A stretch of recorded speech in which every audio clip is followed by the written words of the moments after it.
میری زندگی میں میرے والد بزرگوار جو ہیں ان کا ہی کردار ہے آج تک، اور میں سمجھتا ہوں شاید وہی رہے گا. وہ نا میتھڈز پہ کام کرتے تھے، بچپن سے ہمیں انہوں نے پڑھایا. اب میتھڈز میں یہ ہوتا تھا کہ جو بھی سکھانا ہے سکھانا کیسے، وہ سارا وقت اسی کو سوچتے رہتے تھے. اب میں اگر 6 لاکھ سے اوپر میں نے ٹیچرز ٹرین کیے ہیں، تو میں جب ان ٹیچرز کو ٹرین کرنے جاتا تو وہ مجھے کہتے ہیں یہ میتھڈ آپ نے کہاں سے سیکھا. تو میں جب پیچھے پلٹ کے دیکھتا ہوں تو میرے پاس کوئی استاد نہیں ہوتا، میرے والد بزرگوار ہوتے ہیں. میں جب کبھی بھی ٹریننگ کے لیے جایا کرتا تھا، میں ان کو ایک رابطہ فون کرتا، میں ان سے پوچھتا میں جا رہا ہوں تو آج یہ ٹاپک ہے تو فرمائیے میں کیسے پڑھاؤں. وہ پھر مجھے فرماتے تھے کہ اس کو یوں ایکٹیویٹی کر لینا، یہ ایکٹیویٹی کر لینا. حالانکہ ان کی کوئی اس طرز کی تعلیم نہیں تھی، سمپل ایف اے تھے. لیکن جب میں ہمیشہ جب مینٹور میرے لفظ میرے دماغ میں آتا ہے تو ایک ہی شبیہ میرے دماغ میں آتے ہے، وہ نبی کریم صلی اللہ علیہ وسلم کے بعد وہ میرے والد صاحب کی آتی ہے. چونکہ دیکھیے نبی کریم صلی اللہ علیہ وسلم کی ذات مبارکہ وہ بھی میرے والد صاحب، ظاہر ہے آپ کو وہی آپ کو ان کا قریب کرتے.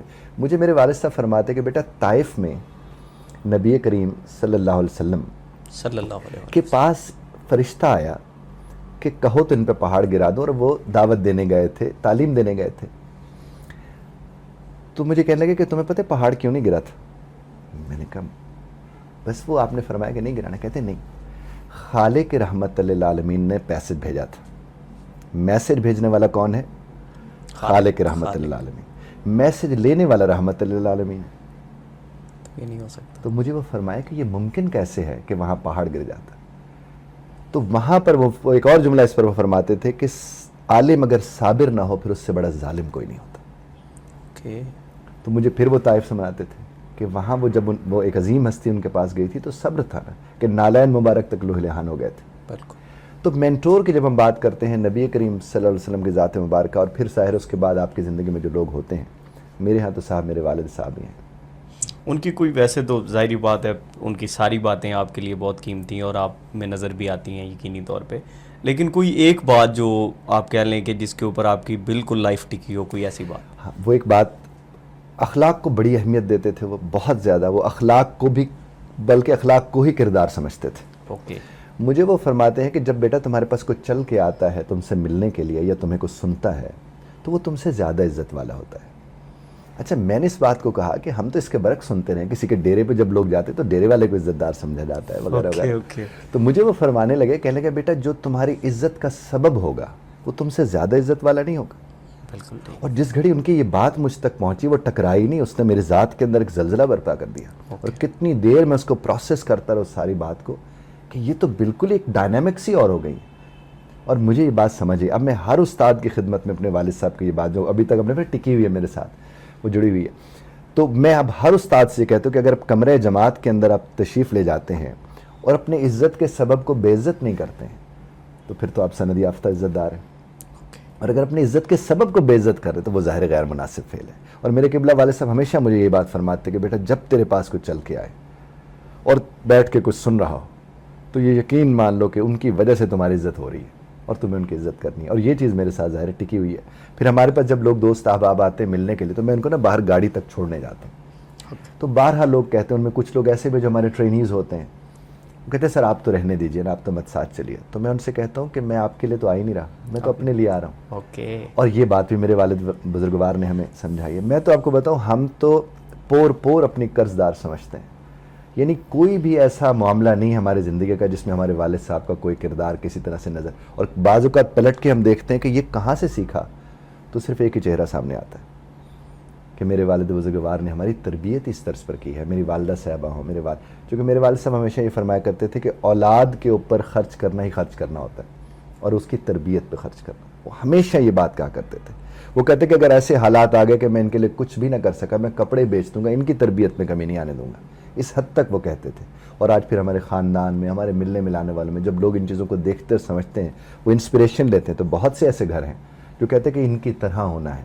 تو وہ میری طرح نہیں ہونا چاہتے، وہ یہ ہونا چاہتے کہ والد ان کا کیسا تھا اور اس نے کیسے ان کی تربیت کی.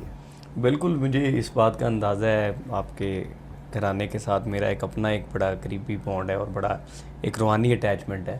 تو اکثر جب میں نے آپ کو فون پہ بات کرتے سنا تو جب آپ کہتے ہیں نا فرمائیے، جی تو اگلا بندہ فوراً فون اٹھا کے چیک کرتا ہوگا کہ کہیں غلط تو نہیں لگ گیا یا کہ کسی ہیلپ لائن پہ کال لگے نا تو وہ نارملی بہت عزت احترام سے بات کر رہے ہوتے ہیں. ادروائز یہاں پہ وہ نارمز، وہ باتیں تو مخدوش ہو گئی نا، وہ رہی نہیں.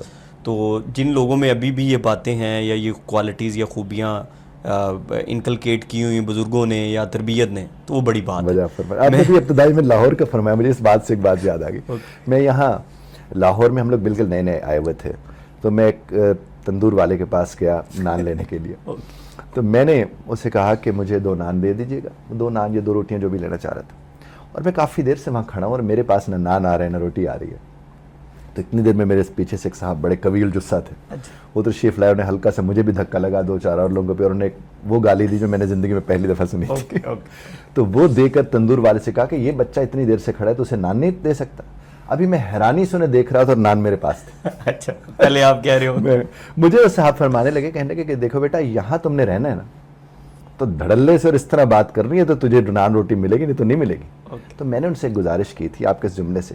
میں نے ان سے کہا کہ 2 روٹی یا 2 نان کی وجہ سے میں اپنی تہذیب نہیں گنوا سکتا. واہ، مجھے یہ ہے کہ کیا خوبصورت بات ہے. میں نے کہا میں تو ظاہر ہماری تربیت جس طرز پر ہوئی ہے ہم تو اس کا ضرور دھیان رکھیں گے، کیونکہ دیکھیے تربیت سے بڑھ کر میں نہیں سمجھتا کچھ ہوتا ہے.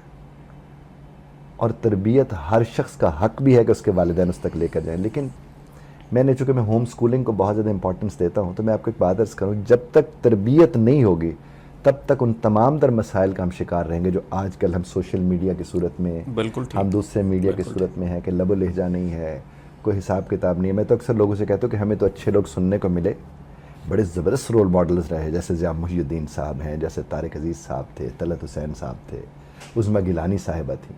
لیکن ہم اس طرح کے رول ماڈل بن نہیں سکے. اب ہمارے میڈیا پہ آپ کو لب و لہجے والے لوگ نظر نہیں آتے. بالکل ٹھیک. ہم اپنے حصے کی کوشش ضرور کرتے ہیں، لیکن کبھی سنے تو سی ان لوگوں کو. یعنی ہمیں لگتا ہے کہ ہمیں تو بات ہی نہیں کرنی آتی جب ہم ان لوگوں کو سنتے ہیں. لیکن اب آہستہ آہستہ شور بڑھتا جا رہا ہے. بالکل ٹھیک. اور وہ ظاہر تربیت کے فقدان کی وجہ سے. بالکل ٹھیک ہے.